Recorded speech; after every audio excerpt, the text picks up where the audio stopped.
Good morning. I'm Steve Jervix, and I'm honored and deeply grateful to have this opportunity to speak to you this morning. I want to thank your Reverend John for giving me this opportunity on the fifth Sunday in Lent, a week before Palm Sunday. Those who speak from the pulpit, real or virtual, sometimes make connections between biblical texts and contemporary issues. I want to do that today by linking our sacred texts with an environmental crisis, climate change, or more broadly, creation care, as it's referred to in many churches. We know that climate change is a scientific issue. How is it also a religious one? I think we can answer that in one sentence. Climate change is a religious issue because some of its effects, for which humans are responsible, are contrary to biblical teachings. That is, directly or indirectly, we are responsible for changes to the God-created world we inhabit that violate teachings in our sacred texts. Let's identify three of those teachings. First, the Noah episode. One of the unmistakable takeaways from this portion is that God instructed Noah to save all species, to save birds of every kind, a male and its mate, a pair of all creatures that move on the earth. And in Genesis 7, we read, "And Noah did all that the Lord commanded him." In contrast, recent findings indicate that our actions with respect to greenhouse gas emissions like carbon dioxide and methane are resulting in a loss of species at an alarming rate, thousands of species per year. Historically, Earth lost about one species every 4 years.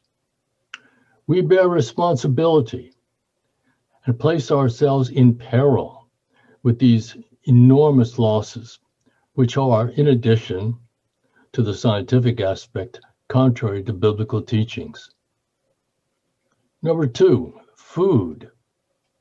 In Exodus 19:5, God says to Moses on Mount Sinai, "All the earth is mine." We are perhaps more familiar with this as expressed in Psalm 24. "The earth is the Lord's and the fullness thereof, the world and they that dwell therein." The psalmist could assert this because of Exodus 19:5. The land, the waters, and all life on earth belong to God. In Leviticus, God makes a deal. God says, "You may use my land to grow your crops and have your food, under the condition that you take care of the needy and the stranger."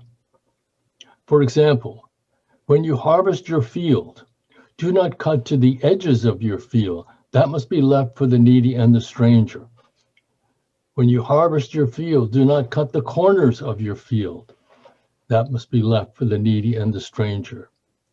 When you shake your trees to get the fruit, you may shake them one time. What is left is for the needy and the stranger.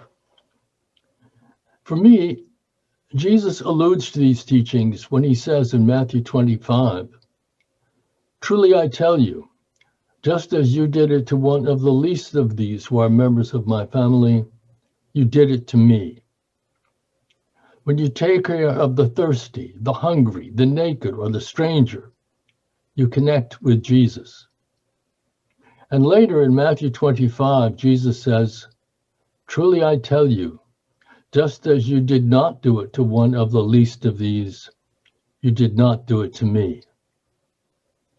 In contrast, our actions with respect to carbon dioxide and other emissions are causing a reduced food supply. With an increasing population, less and less food is available. We will be less able and less willing to provide for the needy and the stranger.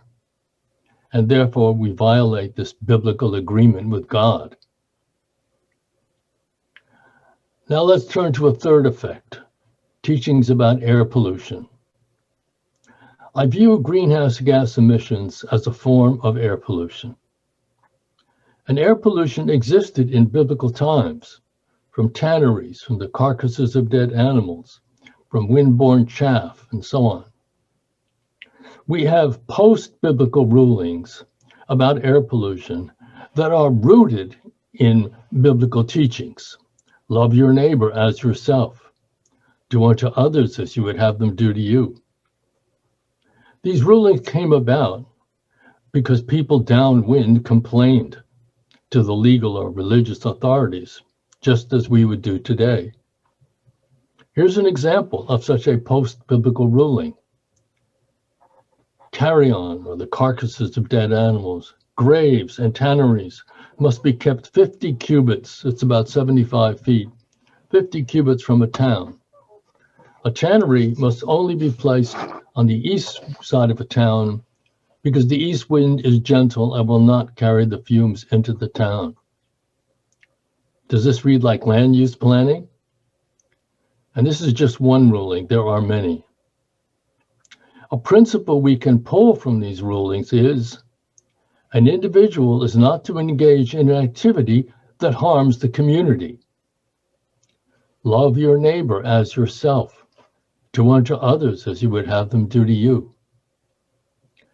These rulings apply equally well, I believe, to greenhouse gas emissions that harm all our neighbors, the entire world community. Assuming that we do not want to act contrary to biblical teachings, what can we do? Well, I'll just identify two actions today, and if the Reverend John wants to follow up, we can discuss other measures. The first is to plant trees or deep-rooted grasses or crops wherever we find a plot of land, around the church, around our homes, or a vacant lot. What we plant draws down carbon dioxide and thus reduces the excessive amount in our atmosphere. A second opportunity comes when we plan to trade in our car or truck for a newer one. Choose a hybrid vehicle. When you are using the electric motor, you are not sending carbon dioxide into the atmosphere. The electric motor recharges every time you apply the brakes. It does not need to plug into the electric grid. As we draw closer to Easter, let us remember to try and fulfill what Scripture asks of us. Thank you.